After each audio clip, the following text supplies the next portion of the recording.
Well, good evening, everybody, and welcome to the 8th History Night held by the RBWH Alumni Association. My name's Amanda Dines and I'm your MC for this evening.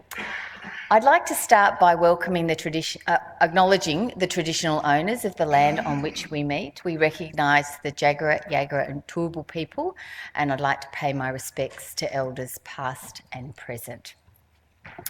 I'd also like to welcome all of you and to acknowledge our platinum sponsors for this evening, QBank. They provide a great deal of support for us, for the Alumni Association and for the RBWH Foundation, and we're very grateful for their support. So I remember someone many years ago told me that if you can't be funny, you should be brief and sincere. So, and also that they should have added to that if you have a history evening and you have 5 illustrious speakers who are going to speak over the evening, again, you need to be brief and sincere. So I will just sincerely, for the 3rd time, welcome you all here. Just point out the exits as well. So if the fire alarms go off, that you know that you can make your way in an orderly fashion through them and outside. And then move on to introduce the first of our 5 speakers this evening. I think obviously this is a topic of great interest, the 1919 pandemic, influenza pandemic, and it's great to have so many of you here. So our first speaker, so we have, as I say, 5 speakers. So our first speaker this evening is Dr. Krispin Hajkowicz. Krispin is the Director of Infectious Diseases at RBWH. He took over last year from Professor Tony Allworth, who many of you would have known. But Krispin has stepped incredibly ably into his shoes. And Krispin is also a senior lecturer at UQCCR. And he's going to speak to us this evening about the influenza pandemic and lessons for today. Krispin.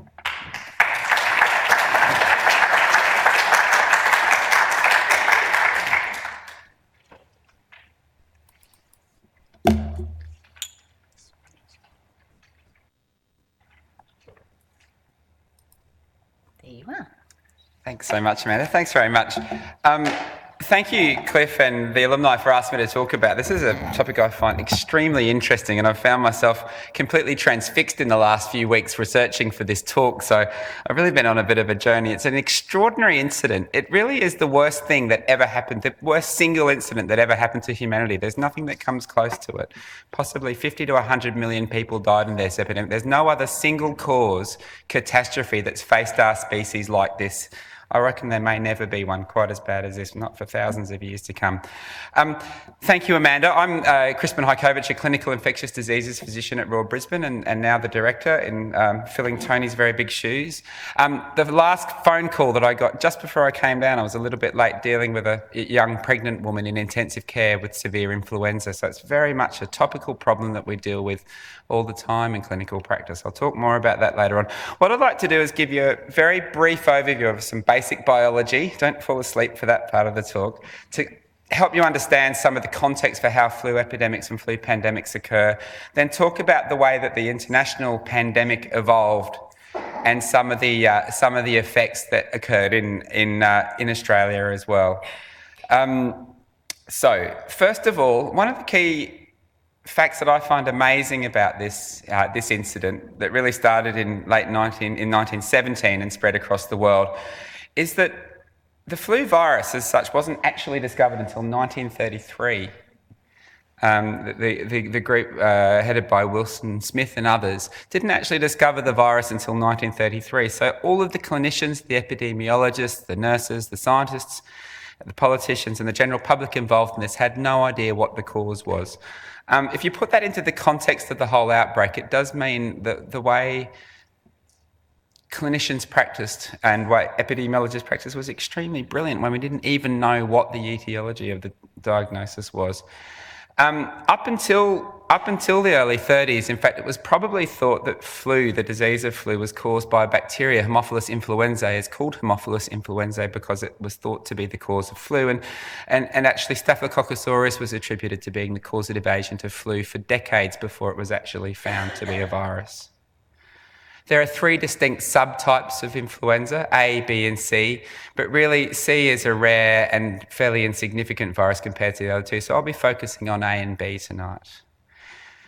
Influenza A is by far the more important of the two and relevant for tonight. It's the only one that it can infect other animals apart from humans, and therefore is a zoonosis, an infection that transfers from humans to animals, and is the only flu type that has pandemic potential. It's shown here in an electron micrograph, a scanning electron micrograph. I just put in a 100 nanometer line there to show you what the sizing is. And it has the viruses are very simple. They hijack cells' host immunity to reproduce and to propagate. And it has a very simple viral structure. Critically, it has these two surface agents, hemagglutinin and neuraminidase, and you'll hear a lot more about that tonight, I'm sure, and that's how we define the flu virus. The hemagglutinin is important in the binding of the virus onto the cell wall so it can infect cells, and the neuraminidase has multiple functions, including entry into the cell and viral budding. Flu viruses continue to be such a challenge because of two abilities they have, something called antigenic drift and antigenic shift. In antigenic drift, the hemagglutinin and neuraminidase enzymes on the cell wall of the virus change slightly over time. They're small genetic mutations over time, and that means that antibodies that humans and pigs and birds previously produced will no longer be able to neutralise the virus, and they evade the immune system. It's a slow process. It doesn't generally lead to huge changes in the virus or huge changes in epidemiology, as opposed to the phenomenon of antigenic shift, where there's a much more radical change to the hemagglutinin or neuraminidase enzymes. This picture here shows really what happens in an antigenic shift as opposed to drift, where entirely new combinations of these two molecules come together, and there are really substantial genetic differences, so that a population such as the world's population in 1917 has never seen this virus before. The immune system doesn't recognise it, and they're highly vulnerable to it. This can only occur with influenza A, and this is how the nomenclature for flu viruses is derived. So we talk about the H1 and N1, that's hemagglutinin 1, neuraminidase 1. So correctly speaking, Spanish influenza is actually 1918 influenza A H1N1. You'll recognise H1N1 because H1N1 was also the 2009 viral strain. This graph here just shows a history of flu epidemics or even pandemics prior to 1919. They had occurred intermittently, but nothing remotely on the scale of this. The most recent Russian outbreak in 1889 was thought to have killed maybe 1 million people, so this was on a several orders of magnitude bigger scale. Where does pandemic influenza come from? A new influenza virus arises. It generally is a result of both antigenic drift and shift simultaneously, and pandemic influenza virus is associated with a higher attack rate. That means more people get it, and a higher incidence of severe disease. That means more people die, particularly more young people die with pandemic strains. The reassortment generally happens after avian influenza viruses, which are common in waterfowl. That's a mallard duck, when about 3% of Australian mallard, up to 3% of Australian mallard ducks will harbour avian influenza. And migratory waterfowls may also interact with domestic chickens, and domestic chickens, like these ones in China, may die from avian influenza. And then involve infection with pigs as well. The swine association is very close. This is a pig getting a nasal swab, if you wondered how we did that. You might not wonder how we did that, but that's how you did it anyway. And what happens actually in the pig host is there's a reassortment of the genes and a reassortment of the neuraminidase and the hemagglutinin to create a new virus. And it generally happens in pigs, and that's where it's generally happened with all of the big disastrous pandemics of our time. The origin of the 1918 pandemic is much better understood now. When you look at the genome sequencing of a virus, there's a genetic clock and can actually work out when a particular virus came together pretty reliably. And it appears that, genetically speaking, the pandemic virus couldn't have occurred much before 1915 and was a very new virus. It had never been seen before. There were no definite H1N1 viruses prior to 1918. It probably was a combination of swine and avian influenza. It had some very important avian influenza genes inserted, and that's where it became such a problem. And probably what happened, in fact, was there was human infection from an avian strain to a swine host, and then reinfection from the swine back to humans. The origin is unknown, and one of the quotes that I found in the reading I've done over the last few weeks was a quote saying, "We definitely know that we don't know where it came from. We can't prove where it came from." Because of the first US outbreak being in the Riley Barracks in Kansas, that's often been attributed to the source, and China's also been implicated. The one critical thing to say is it's not Spain. It's definitely not Spanish flu. In 1917, 18, there was relative press freedom in Spain. There was no war compared with France, Britain, Germany, and as a result, the newspapers reported flu much more. A very important article appeared from Reuters Madrid in all of the London papers talking about an outbreak of flu. And also early on in the epidemic, King Alfonso XIII of Spain developed severe flu, and that was very widely covered in the newspapers. I think this article from The Lancet really helps to answer where the pandemic flu in 1918 came from. It was a really outstanding review of a clinical syndrome of purulent bronchitis with histopathological correlation from an army barracks at a base in France. And the clinical syndrome was exactly what the clinical syndrome of flu was, and in fact this I'm sure is where the outbreak started. So this is the Étape camp in northern France, and in 1918 100,000 British and other troops were stationed at this camp at any given moment in very cramped circumstances. There were piggeries on site and slaughtered pigs on site. And also this is a picture of some British soldiers in the local village receiving ducks and waterfowl, so they were geese I should say, and that's very likely where the virus came from. Almost immediately after this syndrome was described in France, another Lancet article described a very similar syndrome in Aldershot in England with a similar clinical picture, and this was undoubtedly pandemic influenza as well.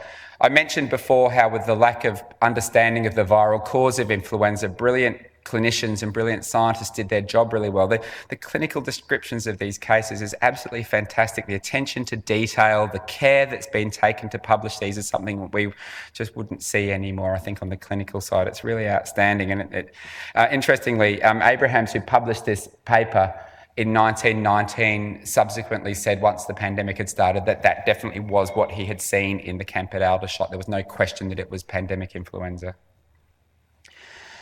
In 1918, a wave of cases spread across the USA in March 1918. There was a very high attack rate, meaning a lot of people got the flu, but the case fatality rate, or CFR, the proportion of people who died, was not unusual.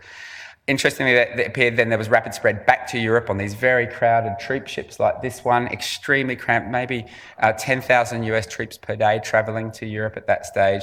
And simultaneously, within a month, there was a passage to Asia and to China, and pandemic flu appeared in China. The disaster happened with the second wave of influenza in the European and Northern Hemisphere autumn of 1918.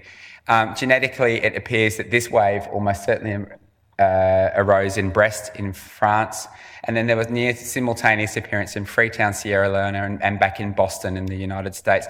There was wildfire spread. It was an incredibly rapid spread across the world within a few months, and this time there was very severe disease with a very high case fatality ratio, 10 or 100 times higher than what had been seen before from flu. It really was a human catastrophe like no other. And by October 1918, human societies were unravelling. There was open speculation in the United States that this may be the end of viable civilization because of the extremely high death rate. I've put this picture here because this is the SS Mantua, which was also retasked as a war ship for the Royal Navy. And this was the ship that infected sailors travelled to Sierra Leone and infected the town of the port of Freetown and caused the African epidemic. pandemic, of course, it would have happened anyway, but this happened very early on, and that's the ship right there. When I say society was falling apart, I think some of these headlines that I found in some of the newspaper archives really are telling people starting to murder their children over worries about contracting flu. A man being shot by a police officer for refusing to put on a mask. Theatres, churches, all of the usual functioning societies shut down. And wife killing their babies after their husband's dying from influenza. Things really were just out of control, completely out of control. By the middle of the pandemic, by the end of the pandemic, 1/3 to a half of the world's population had developed clinically apparent illness. The R0, so that's a very important number in public health that you'd all be aware of, I'm sure many of you be aware of, but that's the number of cases each case then successively causes. So one case leads to 1.8 additional cases. That's actually not particularly bad for influenza. It's probably about the same for most influenza strains. But the case fatality rate of a minimum of 2.5%, so what's that, one in about 50 people dying, is extremely bad for flu compared to less than 1 in 1,000 in a normal flu year. People thought the severity was so incredibly out of keeping with what had been seen before that was speculated it must be a bacterial infection because viruses just couldn't act like that. They just couldn't cause that severe disease. And possibly 50 to 100 million deaths occurred in the world, which is about 3 to 5% of the world's population at the time. There may have been 17 million deaths in India alone. And the introduction into Samoa, it was catastrophic, and 22% of the population died within 2 months of the arrival of flu. There was an exceptionally high and unusual death rate in the 20 to 40-year-old age group. So fascinatingly, the mortality in people above the age of 75 was actually lower than for an ordinary flu season. That's probably because there may have been some circulating viruses before 1889 that gave relative protection to older people, and that's something we saw again in 2009. Once an area is ravaged by flu, the numbers reduced to zero very, very quickly. You would have expired the vulnerable population very quickly. And by Armistice Day, the pandemic was already receding dramatically throughout Europe and America. Just as a single example of how catastrophic this is, Breivik Mission is a tiny Inuit community in the very north of Alaska, just across the Bering Strait from Russia. And a male man arrived with flu. And within 5 days, 72 of the 80 villagers had died from influenza. The entire population was destroyed. This is the mass grave that still stands there today. And they're all frozen in permafrost. Now, I think amazingly and very excitingly from a scientific point of view, one of the victims called Lucy's body was exhumed. This actually took 40 years to get to. And CDC scientists in the US were able to completely reconstruct a viable H1N1 virus, which is now housed in Georgia, and can be used for experiments to understand why this flu outbreak was so severe. So it's just another terrible anecdote that I came across. This is a cemetery in Sydney, and Harriet Ottaway was a 19-year-old girl. When she died at the age of 18 years from pandemic influenza, she looked after her aunt, and her aunt survived and she died, unfortunately. Her aunt had flu as well. Very sadly, just lower on the gravestone, the memory is of Henry Ottaway, who died at the Battle of Passchendaele in Belgium, and they were the only two children in that family. So, the last part of my talk, just very quickly, is could it happen again? We have so much better systems in place now to stop this from happening again. We have a global surveillance network, of which Australia is a very active participant, particularly Vidril in Victoria, which does our typing and collaboration. We have readily available flu vaccinations. This is just my local pharmacy offering flu vaccinations for $13 a shot now, almost trivial. We have rapid genetic tests that can make a diagnosis of flu in less than 2 hours now, and every emergency department and hospital in Queensland has one of these now. We have antivirals, Tamiflu, and at our intensive care unit here at Royal Brisbane, we're trialling a new drug called Baloxavir Marboxil as well, which are direct antivirals against flu, and they show substantial promise. I think more importantly, we also have oxygen, antibiotics for pneumonia, and a technology called ECMO, which we're now offering in ICU. This is our first patient who received ECMO and survived and did really well, and a whole lot of supportive therapies that weren't available before. On the other hand, and we have a Queensland Health Pandemic Influenza Plan and a national plan. On the other hand, this 4-second loop here just shows air travel around the world Each of those little yellow dots is a plane, and it means that your throat and nose are within 48 hours of virtually the entire world's population. About 95% of the world's population could infect you with flu within 48 hours. We have incredible amounts of transportation now. We also had a really good test of our systems in 2009, and as a planet we failed miserably. That was H1N109. Very luckily, it was a very low virulence virus in the end. It didn't have actually much virulence potential, but there have been numerous criticisms of the approach.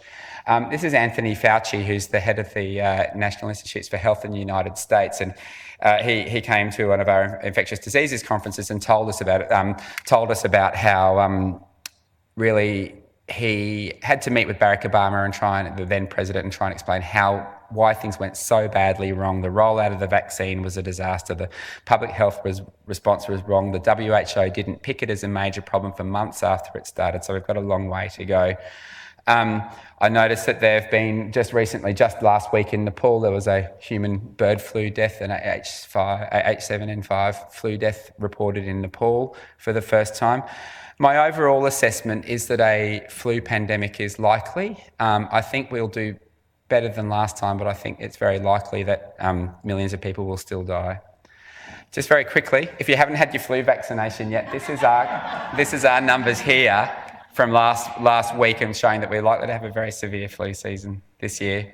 And to finish off with, I do wonder why the worst human tragedy that's ever happened has hardly any memorials. There's no National Remembrance Day or anything like that, but these group of colleagues from New Zealand, including several of the ID physicians, got together and have at least made a monument in New Plymouth to remember the tens of millions of people who died in the outbreak. So thank you very much.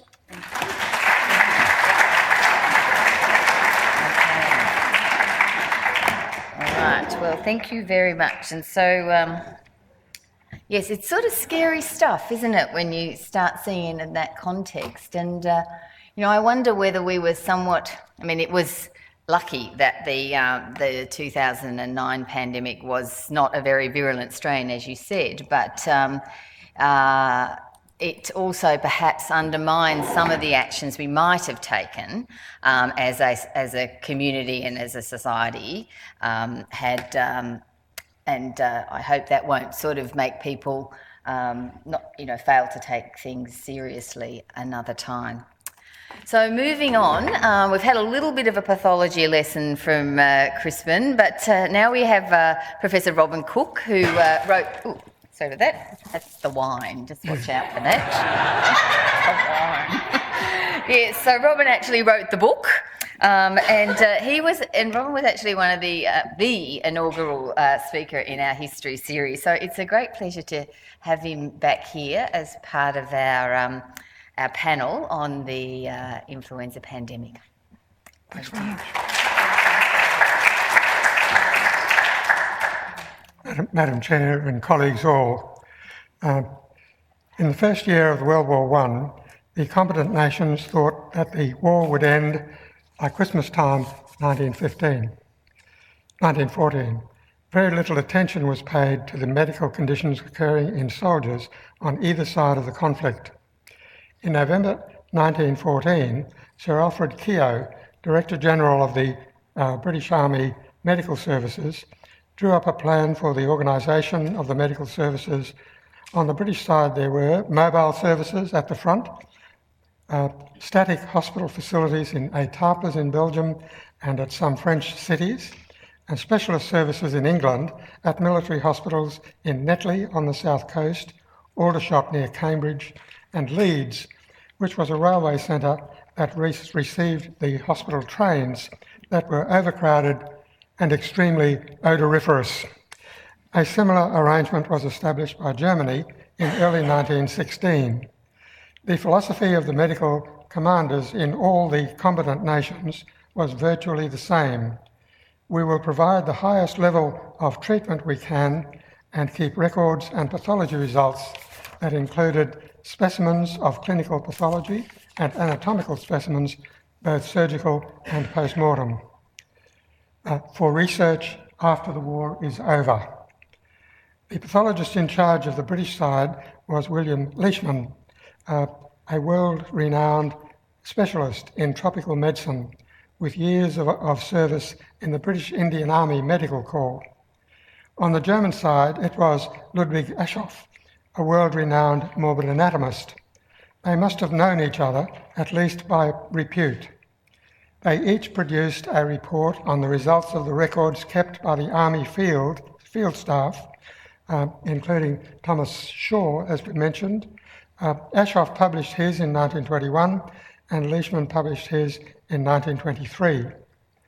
My German colleague Gregor Babarica, curator of the Army Medical Museum in Munich, kindly provided me with the opportunity to examine and photograph Aschoff's handbook, and he translated the German text.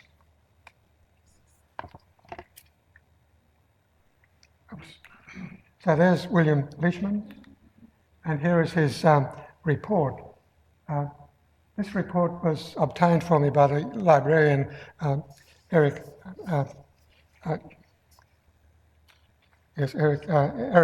Lars Eriksson, and it came from Auckland.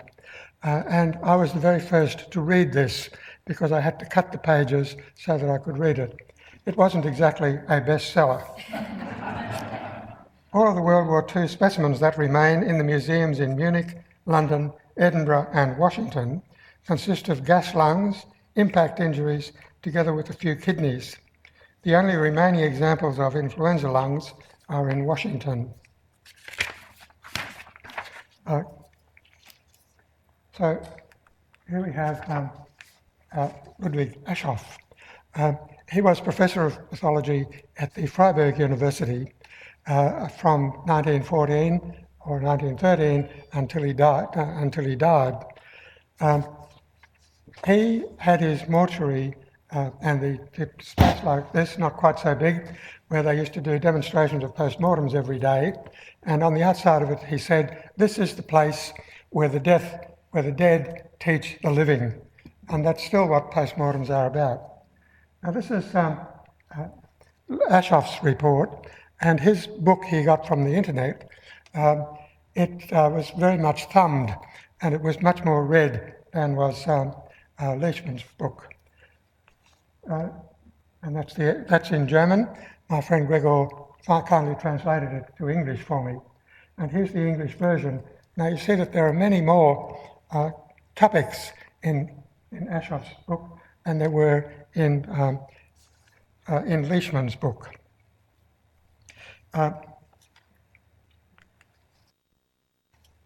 When I visited him in Dusseldorf, visited Gregor in Dusseldorf, he'd moved for a 3-year appointment to Dusseldorf from Munich. And to his delight, when he got to the office in Dusseldorf, there were 2 cupboards full of post-mortem records that included 1914 to 1918, bound in hardbacked foolscap size books, which are the same as we used here until quite recently, really. And when I visited him in Dusseldorf, he had a final year medical student, Sarah Janssen, working with him. She had almost finished looking through these to see if she could find cases such as acute nephritis, meningitis, hepatitis, diphtheria. All of these, the pathology was done by the medical pathologists and clinicians during World War I.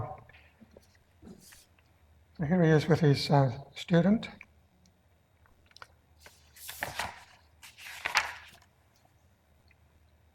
As well as that, so here is the comparison between the two accounts by Leishman and by Aschoff. Aschoff had numerous photographs and colour drawings in his report. He also published a small book on the clinical and pathological features of scurvy in the Bulgarian soldiers. It's a beautiful book, and it really covers the subject nicely. Leishman had a few small black and white drawings and a few microscopic images, but these are too small to be interpretable. Gregor and I compared the 2 reports on the influenza, and similarities are the same. Now, Aschoff said that influenza occurred throughout the war, especially in 1918. He did not know the cause. Leishman said that the clinicians and pathologists noticed that they had more cases of influenza towards the end of 1915 and then into 1916 and throughout the rest of the world. This increase was also noted in the military hospitals in England and in the civilians' hospitals as well. Now, many different organisms were isolated from sputum and from lungs at post-mortem, but there was no consistent organism isolated. Leishman concluded that it was probably caused by an organism the nature of which had not yet been recognised. Bacteria, parasites, rickettsia were known, but viruses were not recognised until 1933, as Krispin said. Ashov thought that the name Spanish flu was coined because it was first recognised in Spain. Leishman thought it arose because it was imported to the world press by a Spanish journalist. Neither army wanted their civilians to know that there was a serious epidemic going on, because this would have given them difficulties in recruiting further troops and possibly leading to civil unrest on the home front. Leishman had very good data on which to make his assumptions, and I favour his interpretation, as does Krispin. America joined the Allies in mid-1917, and they too set up a similar plan for dealing with casualties. They were well accustomed to collecting medical data and pathology specimens, especially since the Civil War, and sending these to the Armed Forces Institute of Pathology in Washington. I would now like to demonstrate the pathology of Spanish influenza using specimens held in the successor to the AFIP, the National Museum of Health and Medicine, and the Joint Pathology Centre in Washington. The two clinical cases by courtesy of Isabel Sesterhen. Case one, there was, these are the lungs of two other patients. And here's another one with the history down in the bottom right, but I've extended it on the top. Now, if you look at these lungs, they all look very much the same. This one is maybe a bit better because the colours are a little bit better. But nevertheless, they look very much the same. But it's only when you do the microscopic studies that you can see what it really looks like. And here's Isabel's first case. No age, presented with fever, chills, malaise, night sweats, with a very high temperature of 103 to 108. There were severe nosebleeds, and this man died 11 days after the onset. Oops, the lung shows consolidation. Most of this black area is due to hemorrhage. Case number 2, a male, no age, recorded. So here is a slide to show the size of the piece of tissue. The blocks are very small, and the blocks which were taken all over the world at that time are all about this size, very small by modern standards. But when you come to the higher magnification, you see that it's almost all hemorrhage, but the pale areas are mononuclear inflammatory cells. So that was the feature of that case. The second case is fairly similar. Male, no age recorded, was reported admitted on the 12th of September 1918, complaining of chills and fever, malaise and night sweats. He had bronchial breathing with dullness and increased fremitus over the upper lobe of the left lung. He's reported as having had pneumonia 1 year ago. The temperature 103 degrees varied between 101 and 108 until death. Respirations became progressively more rapid, being 28 just before death. Nosebleeding continuous, moist and coarse fremitus, and the patient died 11 days after the symptoms. Basically died in his own pool of blood because he drowned in the blood in his lungs. Leishman devoted many pages to a dissertation on influenza cases. Perhaps the most constant and impressive symptom was the nose bleeding and hemoptysis. Shaw reported in the hospitals in Aetaples that there was blood all over the place next to the patients who had the flu. Now I'd like to compare the AFIP cases with two from the epidemics in Brisbane. The first is a pure influenza with a staphylococcal infection as a terminal event. The second is a case in which secondary staphylococcal infection predominated. So here is the hemorrhage in that second lung. and the mononuclear inflammatory cells. The next important notice was that the cells on the left side are the epithelial cells lining the bronchioles, and they show a moderate amount of hyperplasia. And this is one of our own in our own museum, courtesy of Redmond Quinn. It was a female aged 32 who was 6 months pregnant. She had influenza that started 7 days before admission to the hospital. She had no treatment prior to admission. On admission, she had a productive cough with viscid yellow sputum, dyspnea, and a temperature of 103. There were crepitations throughout both lungs. The sputum culture produced a pure growth of Staphylococcus pyogenes, aureus in our terminology, which was resistant to only to penicillin. She did not respond to antibiotics and died 2 days after admission. Lung tissue and hilar lymph nodes were sent to the Fairfield Hospital in Melbourne, where the influenza virus was isolated. The duration of symptoms to death was 9 days. The baby died in utero 2 days before the mother's death. The post-mortem on the baby showed no signs of pneumonia. And here is a section, a much bigger one, and you see the hemorrhage is red, and the bluish areas are the cells, hemorrhage cells, and the cells are mainly mononuclears. And again, this epithelial hyperplasia in the bronchioles. The second one is by courtesy of Ian Wilkie. Thanks, Ian. A female 75 contracted influenza during the 1987 winter epidemic in Brisbane, and most of us will remember that. Her condition deteriorated at home, and about a week after onset, she was admitted to the hospital. Sputum culture grew Staphylococcus aureus. Chest X-ray showed multiple opacities throughout both lungs, consistent with pneumonia. She did not respond to antibiotics and died 2 days after admission. Culture for viruses was performed, but none was identified. And these are the front and back views of the specimen, and you see the 2 areas of abscesses. And again, this slide shows it very clearly. It's got normal lung all the way around, and then the abscesses in the middle. And here are the closer views of the abscesses. The abscesses are filled with neutrophils, and a gram stain shows clumps of gram-positive cocci, which is a characteristic appearance of Staphylococcus.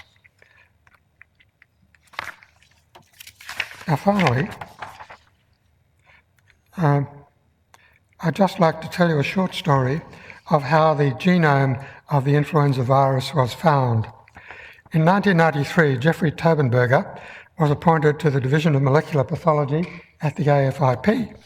And let me introduce, said Jeffrey. Here he is. He's a virologist, and he's also an expert woodwind player and a music composer. He decided to apply the technique of PCR, polymerase chain reaction, to trying to find the genome of the Spanish flu virus.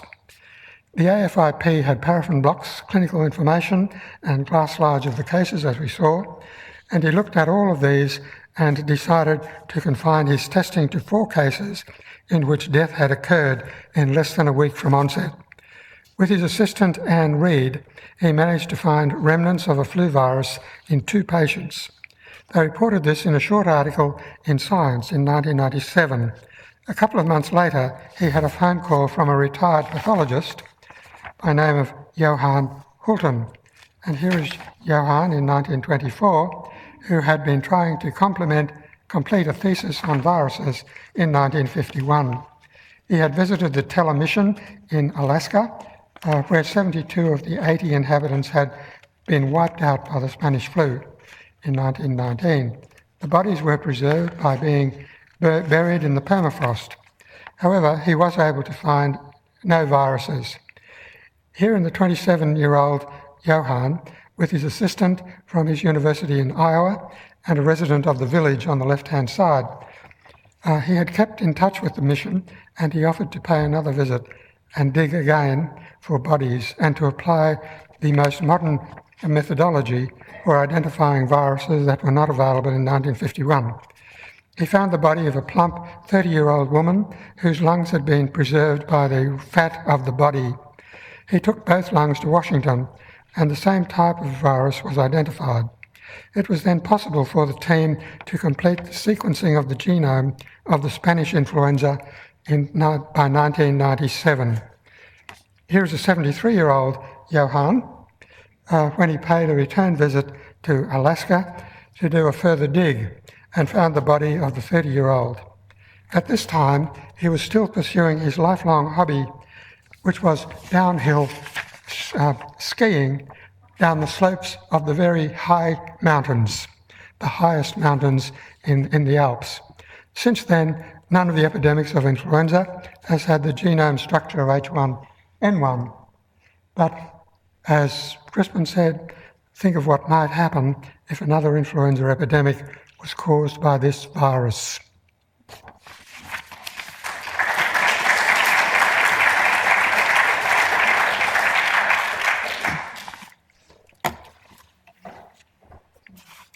I won't kick the wine bottle. No. Look, thank you very much. That's extremely interesting. So it's now a pleasure to invite Miss Joy Wilson to come to the podium and give her present to us. Joy is the president of the RBWH Nursing Museum, and she's a member of the RBWH Alumni Committee. Her nursing career spanned, it says here, I find it hard to believe, spanned 54 years, which is quite something, so congratulations on that. After retirement in 2008, Joy continues to be an active member of our community as a committee member of the foundation, as I've said, and the president of the Nursing Museum. So her topic is nursing challenges in harm's way. Now, right, here we are.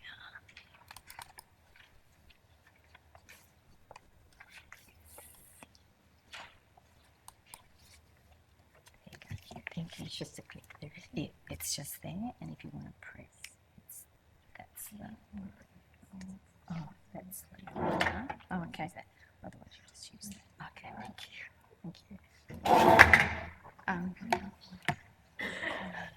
Madam Chair, ladies and gentlemen, I hope you will bear with me tonight. It's been a long time since I've stood in front of an audience. I used to teach nurses, so there's if anybody misbehaves tonight, I know exactly what to do. So it was suggested to me that I call my speech tonight Nursing Challenges in Harm's Way, and I really think that when you look at nursing, and a lot of the information that I have got from my talk tonight is from Nursing Notes 1919, Nursing Notes from the museum, and also the nursing reference books around that area. So the arrival of the Spanish flu patients to the Brisbane hospital was a great challenge to all staff in all departments, in particular the doctors and nursing staff. The usually crowded hospital was getting overcrowded, and the severity of the flu and its highly infectious nature required a strict isolation to try to control its spread. Now, I know Cliff is going to talk lots about the hospital and the Spanish flu tonight, so I'll just go straight on to looking at some of the challenges that we had as nurses, or they had as nurses, in those times. I'm old, but 1919 is a little before my time. Okay. So,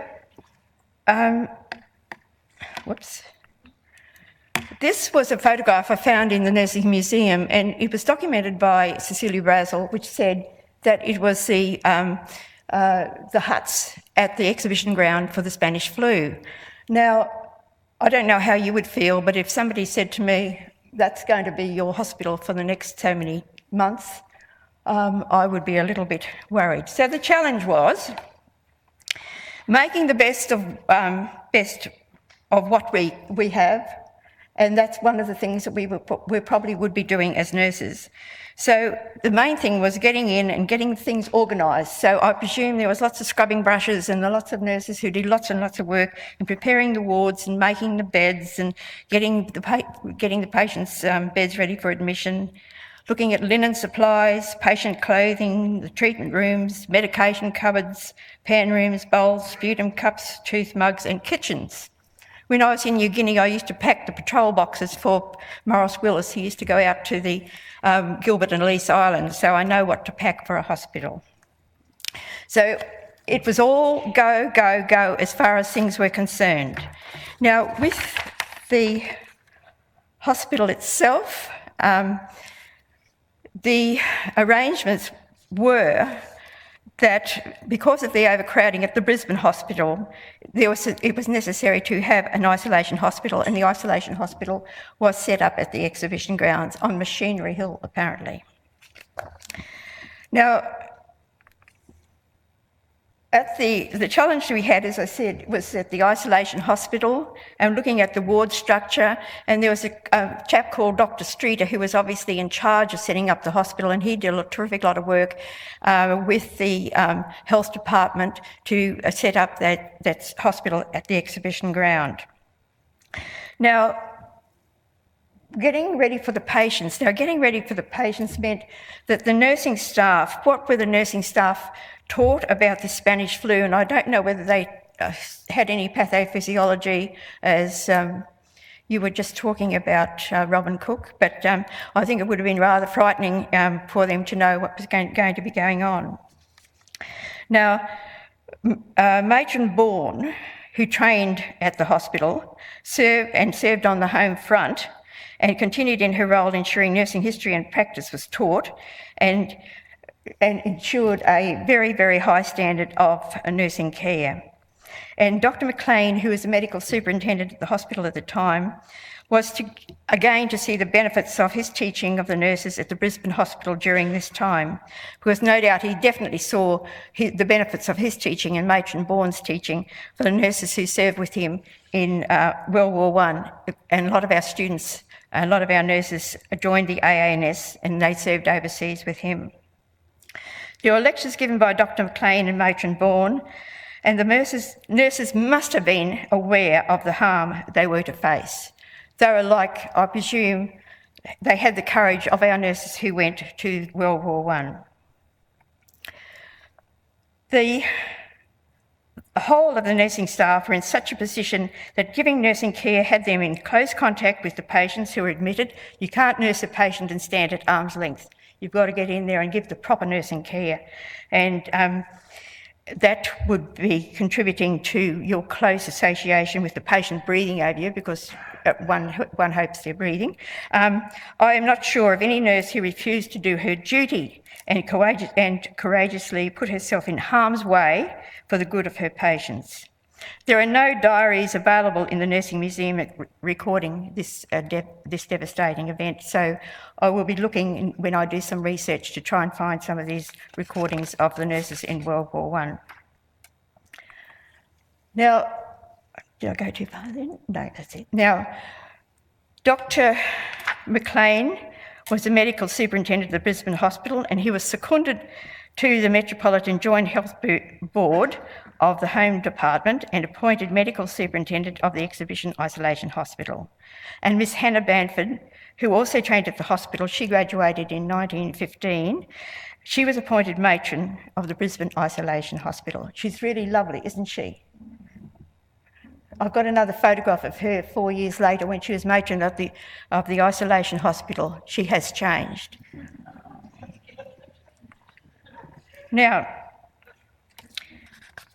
the nurses here in this picture are photographed with Matron Bourne and Dr. McLean, and these nurses would have nursed the patients in the Spanish flu. They all look very demure then, but they have these uniforms on, which the uniforms, the apron, and then over those aprons they would have worn their gowns and their masks and other caps when they were nursing the patients.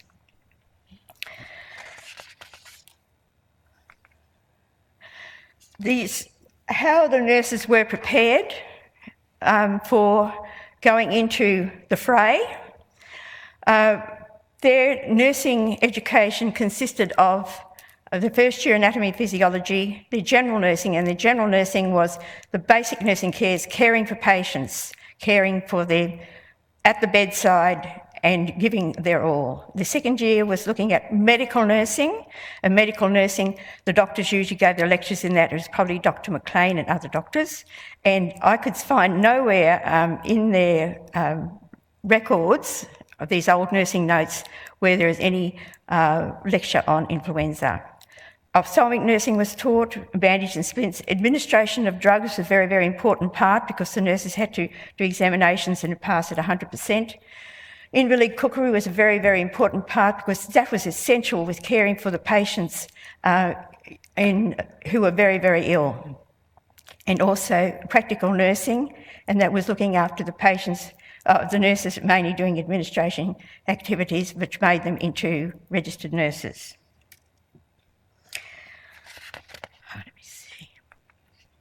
One of the lists that I found when I went to the State Archives was this list about nursing staff at the isolation hospital on the 14th of May 1919. It was a list that I wanted to put up because I think it's a list that we should all be very, very aware of, because we see a lot of lists of people who served in the Army nursing service, but we never see too many lists about the civilian nurses who give their all to their patients here at home, on the home front. And that's just a list of some of the people, again from that list from the State Archives. And you'll note Matron Bamford is at the top. There were people like Phil Smith who also helped with the running of the isolation hospital. And there are lots of lists there of trained nurses. I see there's a Pollard there, but Cliff, any relation to you? Okay.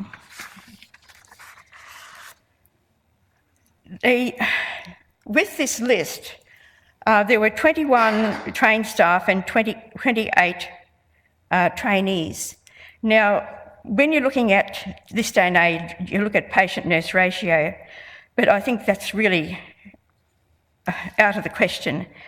There were 3 shifts, morning, afternoon and night duties, and the numbers would have been dictated by the numbers of seriously sick patients at each shift.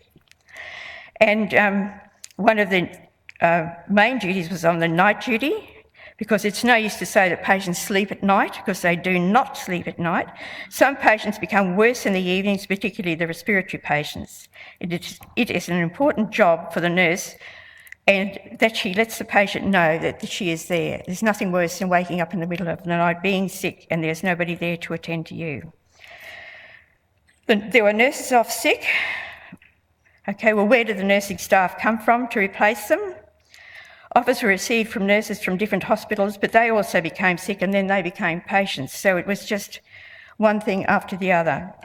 It was a very, very trying time, and I must say that they all must have needed a medal. The patients' numbers on that day, Tuesday the 13th of May, and as I said, on the 14th of May, they had trained staff 21 and trainees 28. There were 310 patients.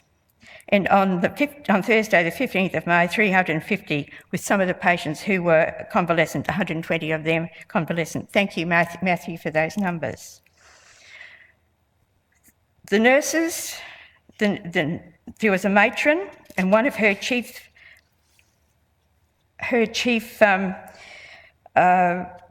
duties was she shall see that no nurse is placed in an unreasonable length of time on night duty. Well, what can you do when you've got no staff? So this is remnants of my New Guinea work. If you've got no staff, you do it yourself, don't you? Okay. A night sister and sister in charge of the wards. Now, we're looking at the nurses now in their masks. Can I just go back a bit? Yeah, that's right. These are a photograph of the nurses taken. They were at the Brisbane Isolation Hospital, and I have no idea what the black bands represent, so if anybody can tell me about what the black bands represent, I'll be very happy to include that in my writings.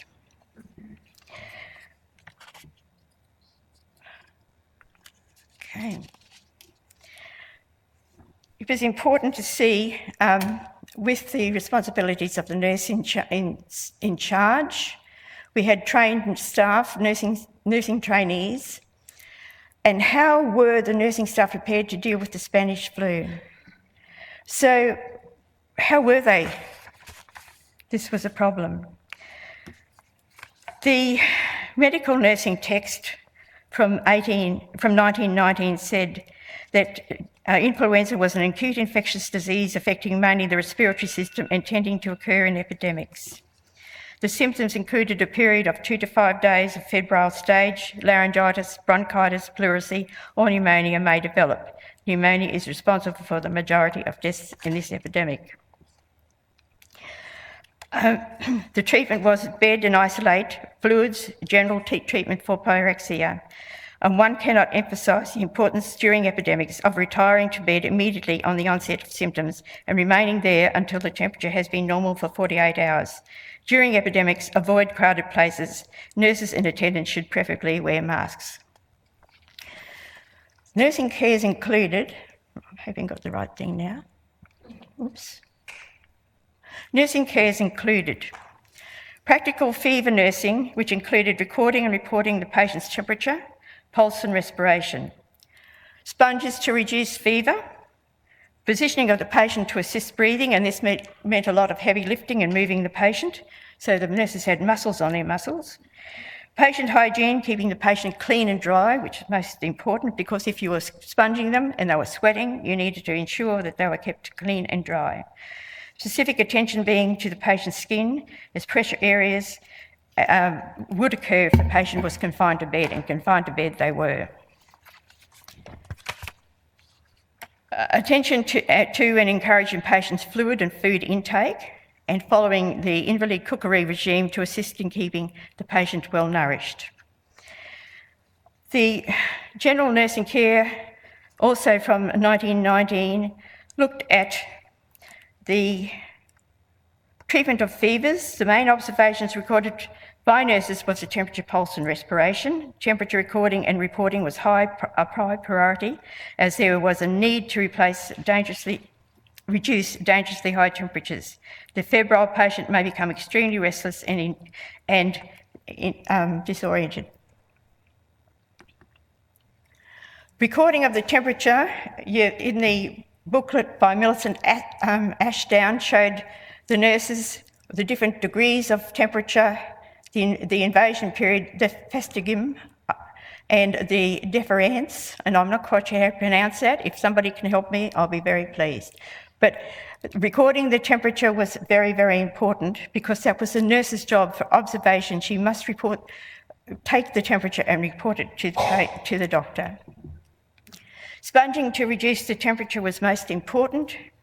They had, and this was all very, very heavy work, because you had the patient in the bed, you placed a sheet underneath them and a wet sheet over, and you renewed the sheets as they became dry, changing the top sheet twice and the bottom sheet once, leaving it there for 10 to 20 minutes. Sorry. Take the temperature in 20 minutes after. The cold wet pack to soothe the restless patient, because with the high fevers, the patient became very restless and disorientated. And again, the nurses wrapped these patients in sheets and then put warm water bottles at their feet and a blanket over them to prevent shivering. So it was a very, very heavy type of nursing, trying to get the patient's temperatures down. There were things that the nurses used, like mustard and linseed poultices and ordinary foaments. And the foament is the principal way of applying heat locally, using steam tents, steam kettles to assist the patient to breathe. There were fluids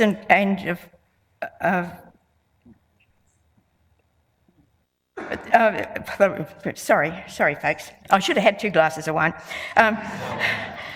Fluids were given in abundance, and it's even today, it's most important that it's rest and fluids for the treatment of influenza. Isn't that right, Doctor? Yeah, all right. Okay, one of the things I used was the mustard poultice, and you can all take this down and take it home and do this when you go home tonight. Make a mustard poultice. And the linseed poultices, The mustard acted on the skin and heated the skin, and of course when the poultice was removed, you were very aware to make sure that it was, the skin was again covered, because the heat of the mustard would still keep working and make the patient very uncomfortable and burn the skin. This is the steam kettles we use in steam tents, and there was usually a fire under the kettle to make the steam. And there's a Dr. Nelson's inhaler. That's a really old style of inhaler, but they're still being used in the wards today. So the next we look at is Amy's shower for her invalid cookery classes. Amy's shower was a part of the nurses' training, and it was, important that the nurses do invalid cookery, because in those days the diet was something that was prescribed by the doctor to assist the patient with their recovery from disease. Nurses obtained an invalid cookery certificate from a course run by Amy Shower at the Brisbane Technical College. She offered extensive cookery advice and recipes to support the patients during their illness.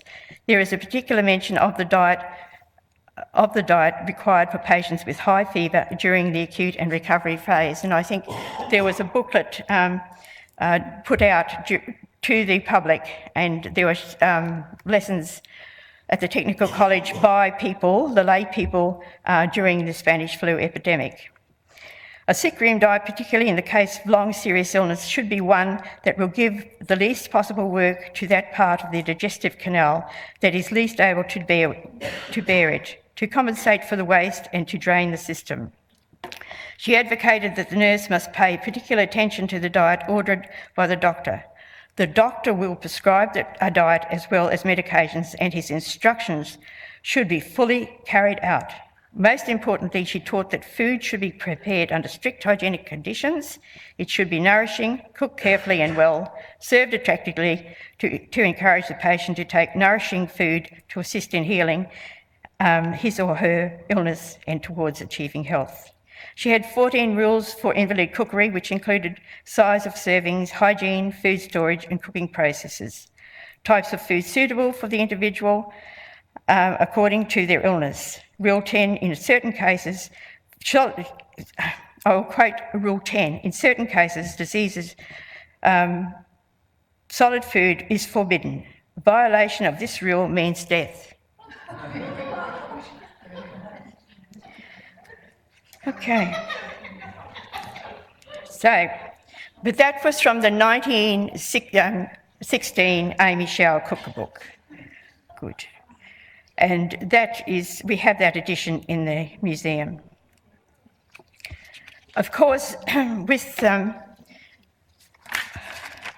challenges, one of the challenges was to see how the food was delivered to the patients in this isolation hospital.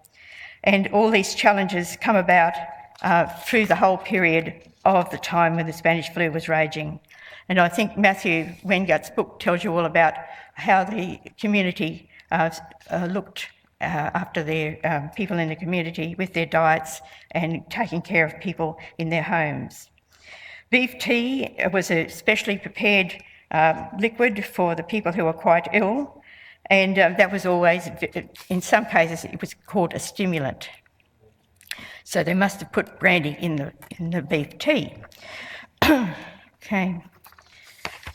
With the medications, most medications were ordered by a doctor, and they included antipyretics like aspirin, Linctus and expectorants for cough. In some instances, alcohol was used and brandy for medicinal purposes. Only brandy for medicinal purposes, underline that. Okay, and also too, they used champagne. There was a story told to me by an old World War I nurse many years ago to help with to increase the appetite. Okay,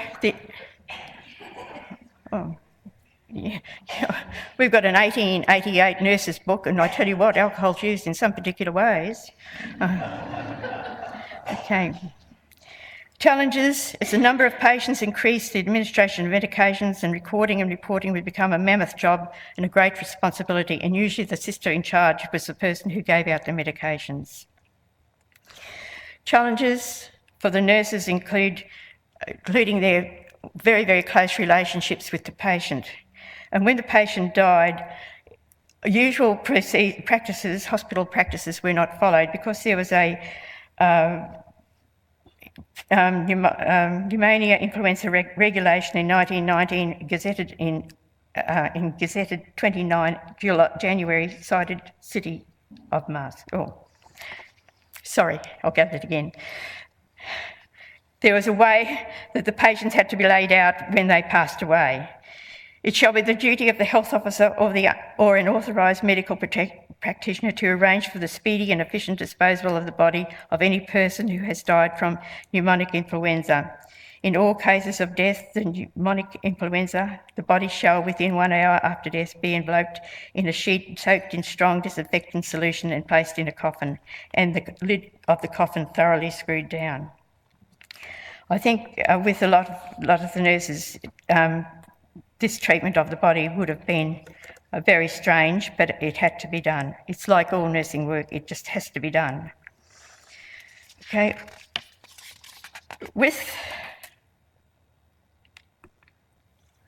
Got onto that. Oh, don't forget the bedpans. Yeah. Okay. Now, in the 1990 nurses' notes, there was a very nice area there where it looked at the nurse, the importance of self-care.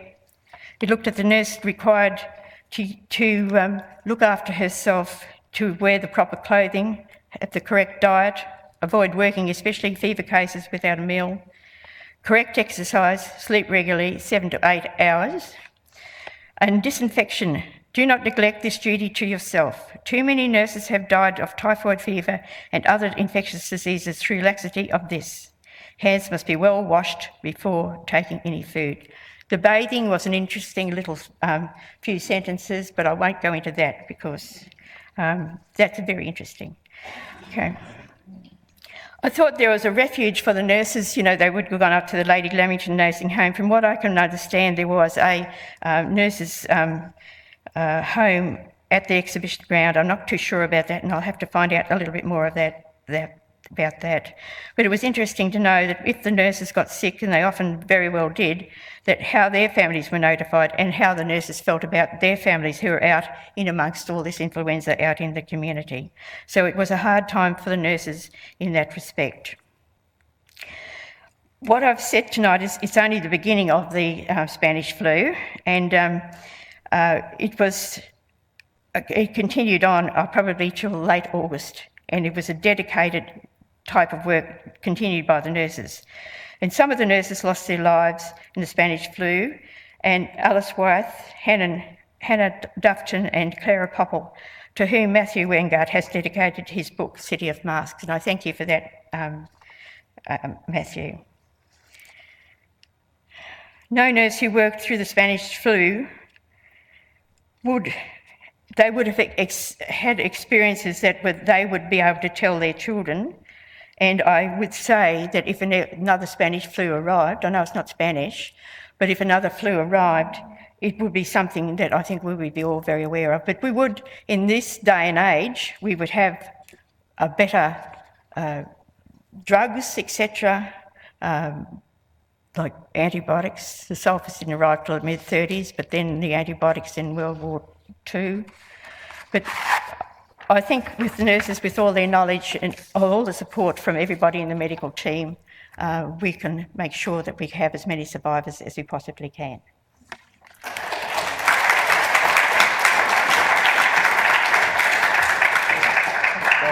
I got so damn nervous. Oh, that's all right. We'll get you that. Get your wine later. Thank you very much, Joy. I think it's... I guess there's always a lot of work in caring for people, isn't it? And it's hard to imagine how the nurses and I guess the very few doctors that were around then and other staff would have been able to care for such a large number of patients. Here we go.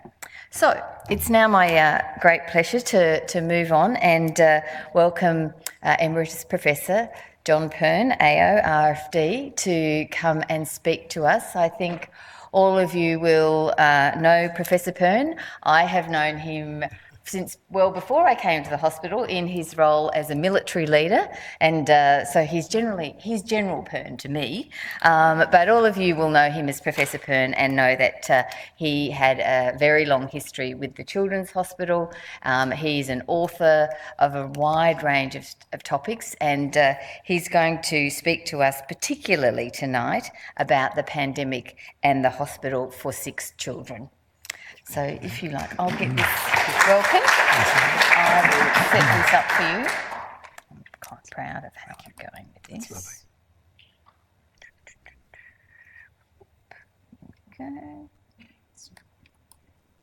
Okay. Thank you. Thank you. Well, Dr. Amanda Dines and so many colleagues, all of the alumni of this wonderful hospital complex. The catastrophe of the 1918-1919 influenza has engendered an enormous literature since that time. But it's my brief tonight, just in a few minutes, to draw attention perhaps to an otherwise unrecognised group of victims of the 1918-1919 flu pandemic, that is the children, and particularly the children of this state. We've heard, of course, that it was an unprecedented and unrepeated cause of enormous morbidity and catastrophic mortality, causing at least 5 times the number of deaths caused by the First World War in his concluding months. It emerged.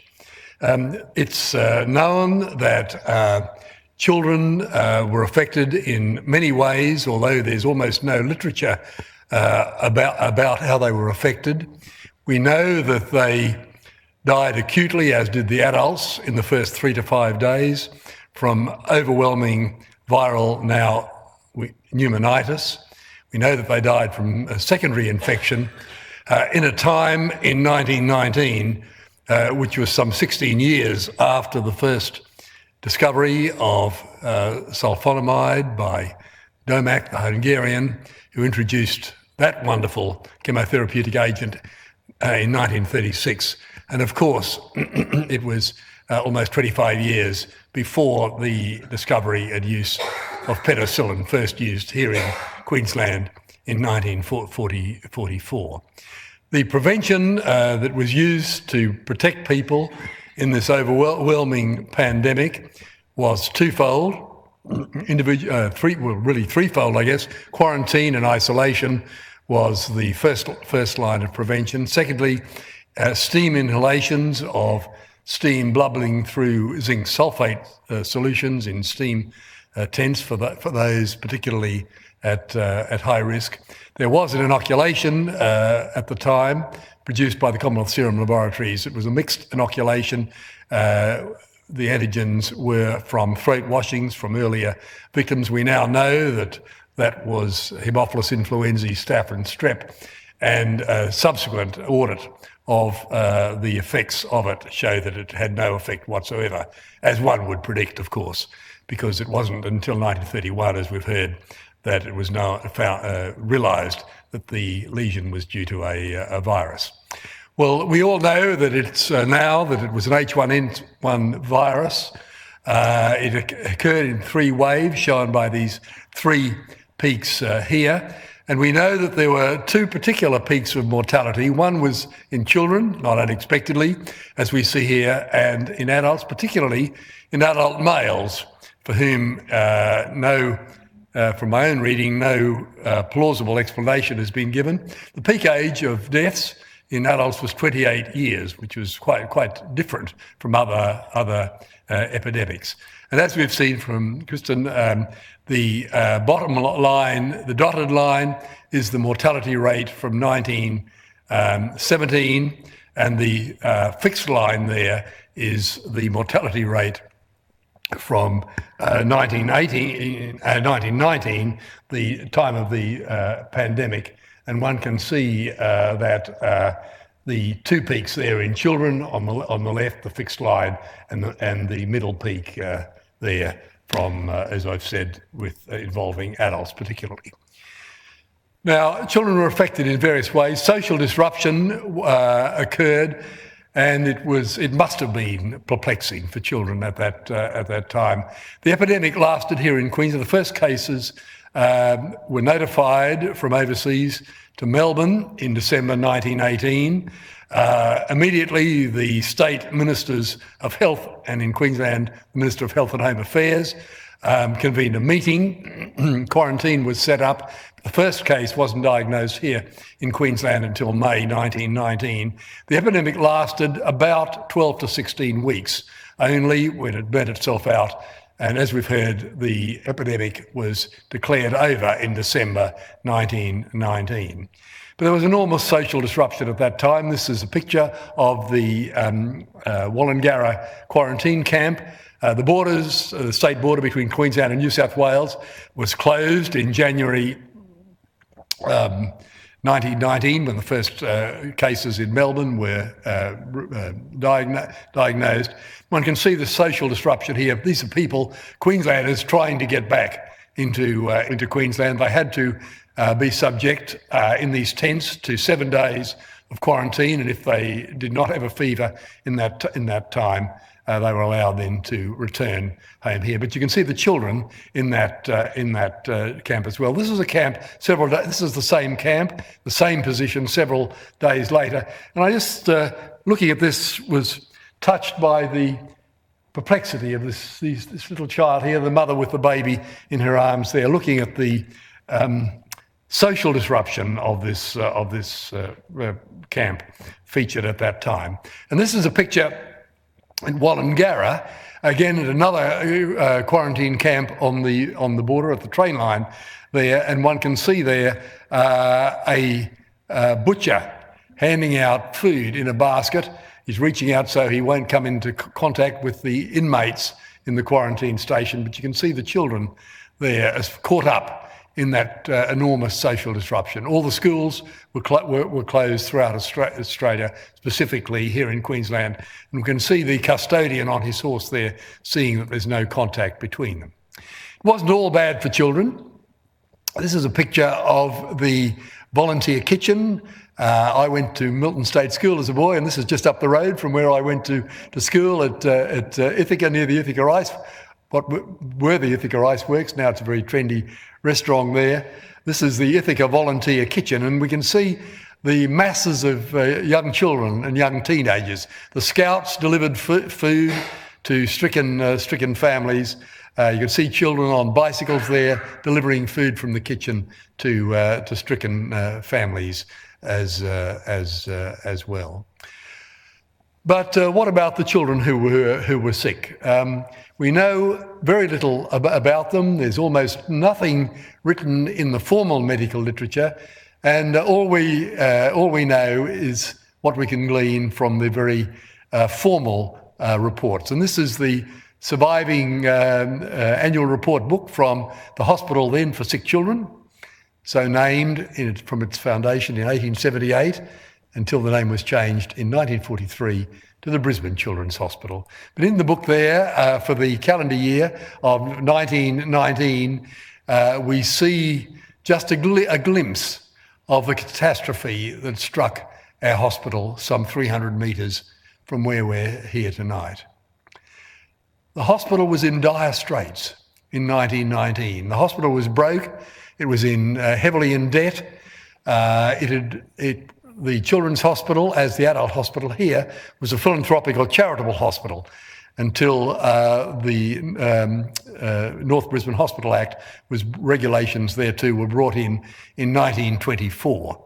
And the hospital relied on donations usually of 2 shillings or 5 shillings, in very generous cases of a guinea or so, and an annual ball to keep the hospital going. There was a government subsidy of 2 for 1 for that, but in the last 2 years of the First World War, the public had lost an appetite to give money when people were shaking tins to support good causes.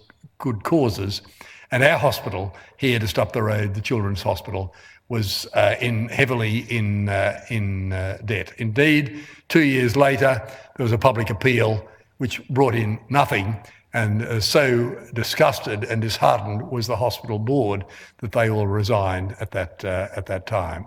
The government saved, of course, that hospital and this hospital as well in 1924, when it was made a government and not a charity or philanthropic hospital. But in this report, we see various things. These are photographs of the hospital in the year that we're talking about, 1919. This is Bramston Terrace. This is Hurston Road here, running out here. This is Bramston Terrace, running up here. This is the Courier Block. This is the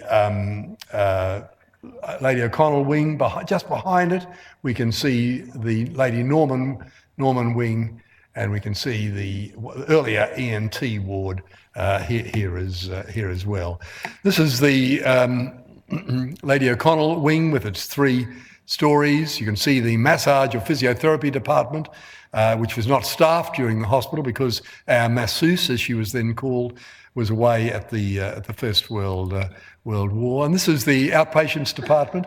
Some of us will remember a very updated frontage here on Hurston Road of that hospital, this picture here. But I just wanted to show this picture for this building here. This is the hospital superintendent's home. Here, the grey cottage, as it was called, and this is the mortuary chapel, which was built by a wonderful philanthropic donation, which was opened in 1917. It was opened primarily as a mortuary chapel, when the children who died in the hospital were laid to rest in the chapel, which was also used, of course, for church services as well. But in the year that we're talking about, late 1918 and 1919, there were 300 children's deaths in the hospital, or one every day laid out in this mortuary chapel, in this site here, as we can see. Now, the annual report of 1919, in very concise language, describes what happened at that time. The hospital was absolutely overwhelmed. The Children's Hospital at that stage, most of the staff, a lot of the medical staff were away at the war. Some of the nursing staff were away at the war. There were 6 trained nurses on the staff and about 60 student nurses as well. But at the height of the epidemic, 4 of the 6 nursing sisters themselves had succumbed, and 2/3 of the trainee nurses had succumbed. The hospital was absolutely full, nearly 300 beds being coped for by that residual nursing staff. And you can see here, simply in this annual report, it says that the hospital was closed, only urgent cases were admitted, it was absolutely full. Most of the children with influenza in southeast Queensland who were admitted to hospital were admitted to the isolation hospital. There were 600 huts and tents, as we've heard, in the exhibition grounds, but also in Victoria Park, opposite the Children's Hospital there. And most children with influenza were admitted with their families to those beds. But the children who, in fact, were moribund at admission were admitted with influenza, were admitted to our Children's Hospital. It was very frightening for children. People were wearing masks, which is a frightening thing for a child. And as you can see from this report here, all the visiting was stopped as well. Now, the visiting at that stage was only on 2 occasions a week, on Wednesdays and Sunday afternoons for 2 hours. Only 2 people were allowed to visit children at any one time. So the nurses are handling their residual nursing staff, a packed hospital of desperately ill children, no parents allowed to visit, the hospital going broke, and almost no medical staff at all. The medical superintendent who was appointed in May in April 1919, just a month before the first cases presented, was Dr. Ellen Mary Kent-Hughes. She was called the resident surgeon. That was the term for medical superintendent of the day. There was only one live-in doctor, that was a medical superintendent. Mary Ellen Kent-Hughes had only graduated 18 months before from the University of Melbourne. There were two first-year, not live-in, but resident doctors to help her, one of whom stayed only for 3 months. So the situation was must have been just terrible. And you can see that on that annual report there, that there wasn't a time to collect statistics or to do things properly. The residual staff was overwhelmed by that. I just chose this one feature showing the dedication of those nurses who stayed and nursed at that time under those appalling conditions. This story touches me. I went as the intensivist and as the physician to the Banda Aceh tsunami, and for 3 days I was confronted with 53 patients, very desperately ill, 5 of them with tetanus, with no nursing staff at all. The nurses had all run away in fear because of the tsunami and the earthquake shocks that were occurring. And it must have been catastrophic for the nursing staff to be there. But here is the medical report of the day, and I show this just to say that it wasn't only, of course, influenza that these nurses were dealing with at the time. They were dealing with all these other conditions as well. And you'll see there that diphtheria was there as well. And on top of the influenza epidemic, there was a diphtheria epidemic hit at the same time, with 60 desperately ill diphtheria cases also admitted to the hospital. And as you can see there, Dr. Ellen Mary Kent-Hughes, the resident doctor in the hospital, is saying here, as you can see there under the heading influenza, owing to the outbreak of influenza, everything else has been curtailed in the hospital during that, and was impossible to spend time on paperwork, as you can imagine, dealing with children at that time. So there she is, Dr. Mary Kent-Hughes, and here she is, a photograph. Many of us know her name. The reason I just wanted to highlight her service, indeed her sacrifice, is that she'd graduated 18 months before, as I've said. She married, and her husband died 3 months after she married. She was here as a widow, been widowed 12 months before. She had a 6-month-old baby living with her in the hospital quarters. There was a nanny she employed to look after the hospital, so she was a newly widowed young doctor with no experience in charge of a hospital, packed with nearly 300 beds, one child dying every day, managing an influenza epidemic, managing at the same time a massive diphtheria epidemic as well. And this is a report at the first month of the influenza outbreak from the Brisbane Daily Mail. And you can see here, Waterbury, as many of us know and remember, of course, was the infectious diseases hospital here. It was the Metropolitan Hospital for Infectious Diseases. And both the hospitals, as was reported, even at the beginning of the outbreak, were fully taxed, as you can see, and the children, in the Children's Hospital, those 60 cases as well. And they were packed. There was no possibility of treating anybody else. In August, the epidemic had almost died out, and you can see that in this report from the Brisbane Courier of August 1919, it said there's a gratifying decrease, and as you can see at the bottom, the numbers are falling in the various emergency hospitals that had been set up at the time. And in that same newspaper report, simply this bland statement in this last paragraph, that 15 patients are still being treated at the Children's Hospital. These were ones that had been admitted moribund when they were there, but only one had died from that group.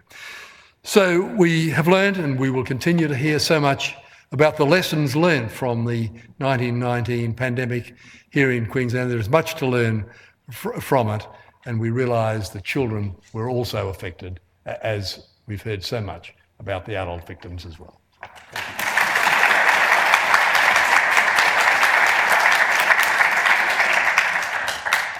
Thank you very much, Professor Pearn. I think it continues to be overwhelming, doesn't it, as we sort of hear more and more about the huge numbers of people that were affected and how the staff, there to care for them were equally affected, and it must have been just such a difficult and challenging time. So we now come to our final presenter for the evening. Associate Professor Cliff Pollard, and Cliff is the chair of the Alumni Board. He's also former Director of Trauma at the hospital. He is, I think, now on the staff of the Jamison Trauma Institute, having retired from the Metro North Hospital and Health Services Board. So it's always a pleasure to hear from Cliff, and he is going to talk particularly about what happened at the Royal during the pandemic. I'm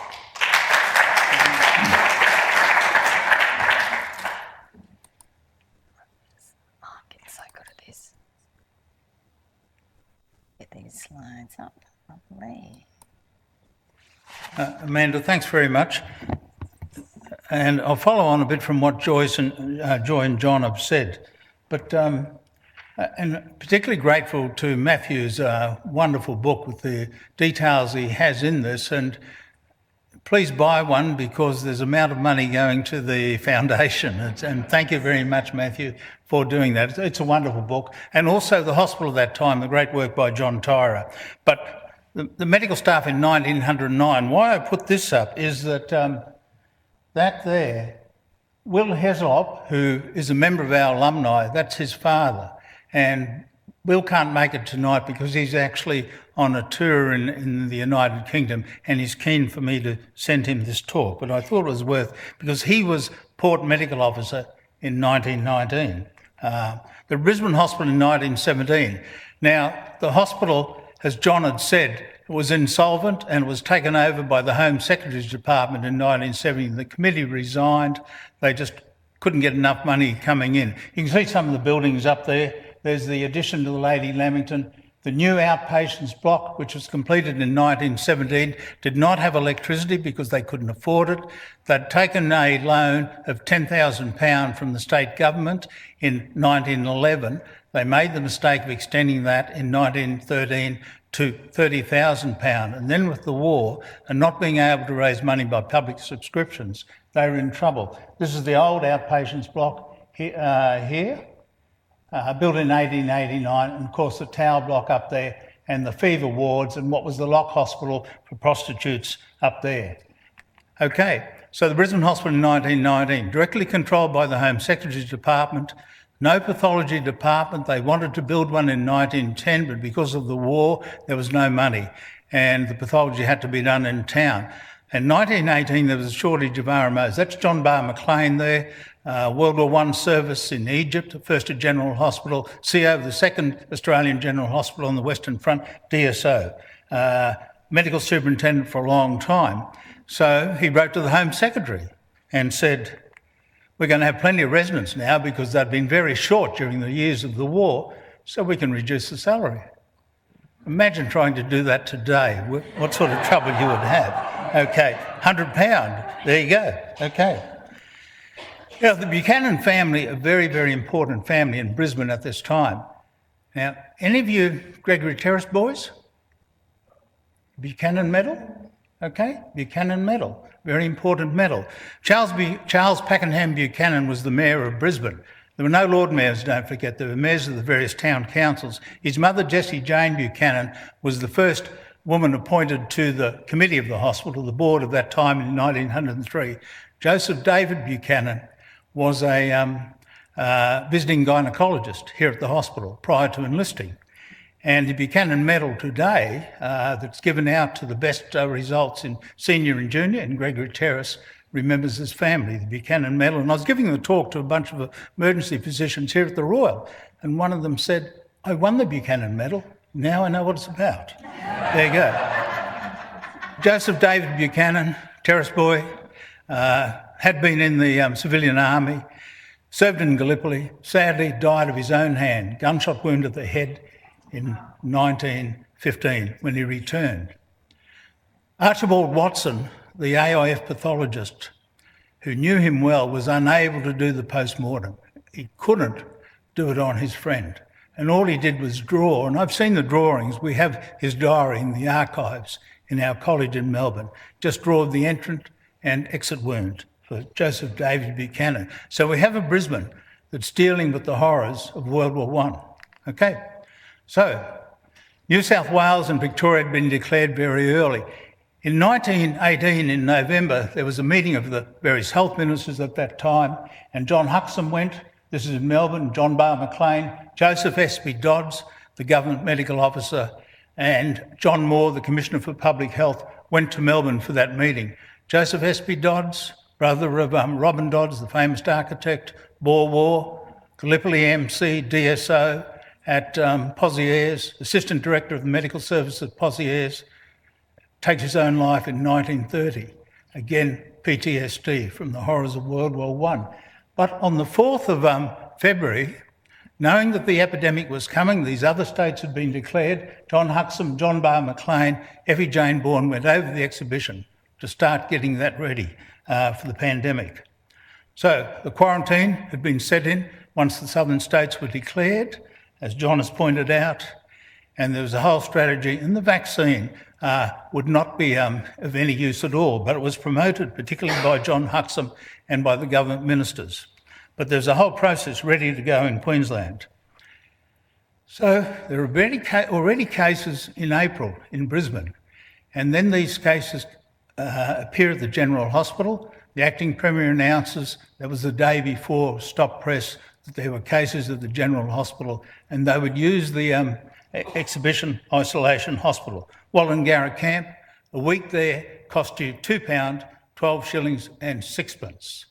And on the 6th of May, Coolangatta was closed, and this became, along with Goondiwindi and Mungindi, for a little while, the main quarantine station. John's pointed that out beautifully. Lytton, of course, military and civilian isolation hospitals, troop ships arriving constantly, and you can imagine the frustration of the troops wanting there.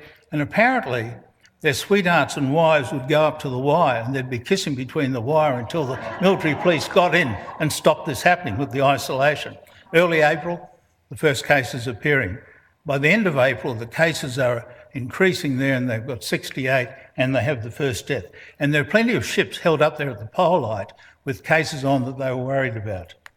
All right, there he is, James William Hislop, acting port doctor in 1919. He wanted to go to the war, but as he was the only doctor at Kingaroy, they kept him there.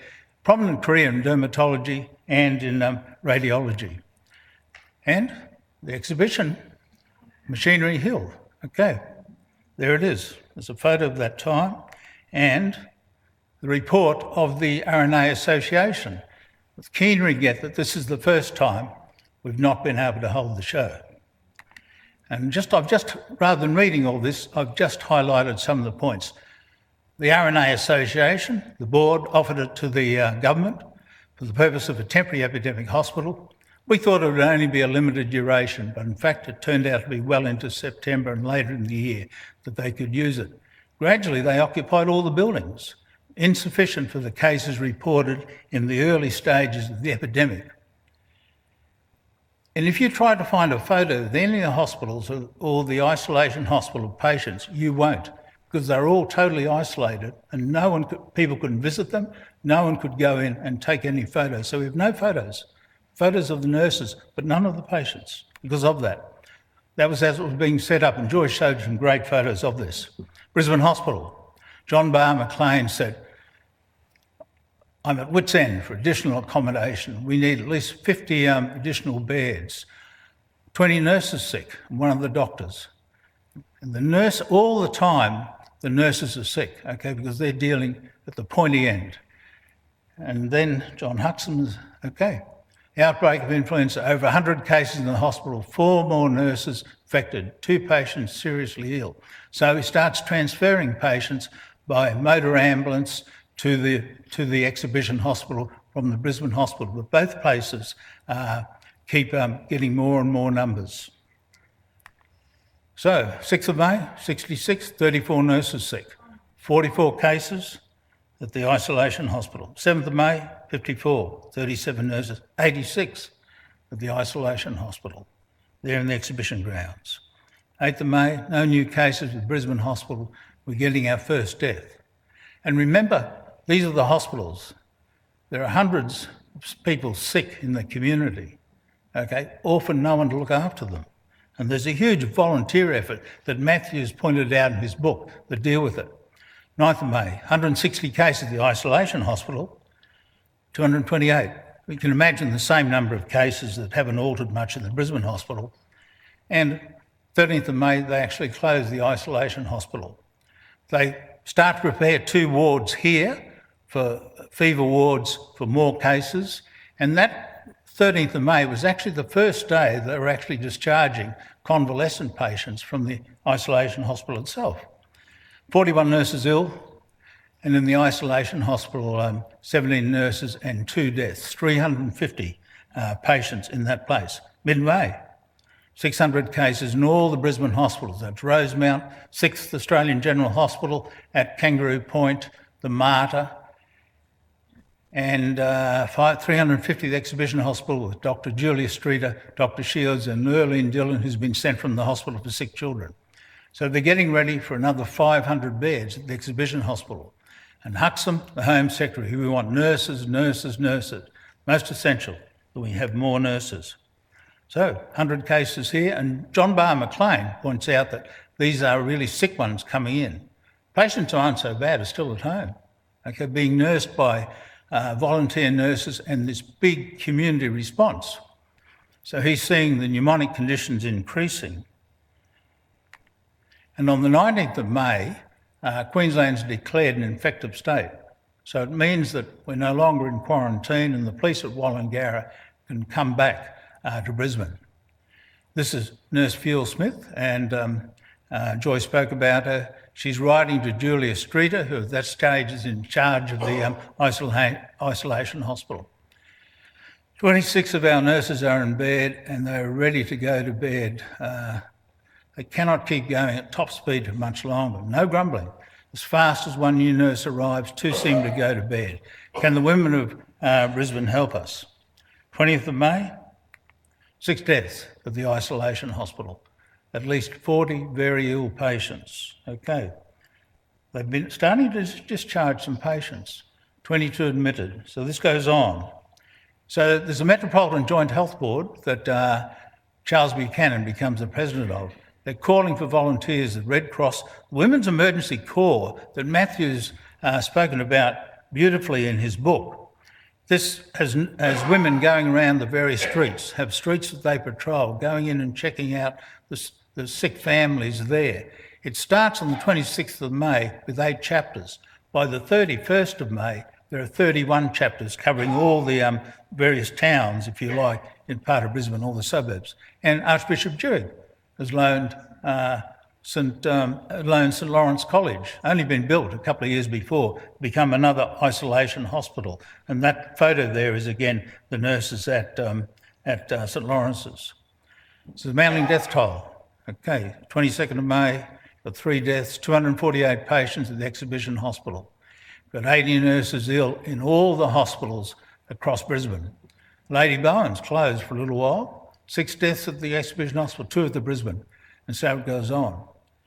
Julia Streeter resigns, and John Barr McLean takes over the isolation hospital as well as the Brisbane hospital. Interesting to follow more on Julia Streeter. Melbourne graduate, was in Charters Towers and enlisted in the AIF in 1917. He went to the United Kingdom, did not go on the Western Front, because he actually also caught the flu in 1918 in the United Kingdom and was apparently dangerously ill. But perhaps he was worn out, and he does subsequently reappeared. He's working in the TNG building in the Second World War when the US Army want to take it over to be one of their headquarters, and he actually leads a protest against it. But he's told by the army officer, the US Army officer coming in, who actually helps him prepare the protest. But the US Army officer says, look, we'll be sending this to Canberra. you really have no choice. And Julius Streeter, if it is the same Streeter, is the first occupant of the building to leave and let the US Army move in. So he's an interesting character that I'd like to follow up on more. 9 more deaths, 4 at the Exhibition Hospital, 3 at the Brisbane Hospital. And Matthews dedicated his book to these, and Joyce pointed them out. 3 nurses who die. A year later, this appears in the Brisbane Courier about Alice Wythe, in sad and loving memory of my dear daughter and sister. Okay. And then it's over for Brisbane. The numbers start to fall, the death rate drops off, Cabinet lifts restrictions for isolation, the churches can reopen, the schools can reopen, the Exhibition Hospital is closed, and the Metropolitan Joint Health Board dissolved. But then it continues north and west in the states. So the death toll continues, and for that year, by and large, in Queensland, I think it's about 1,095, but it will continue on. But as all the other speakers point out, it was a short, severe burst, and then would move on. Thank you very much.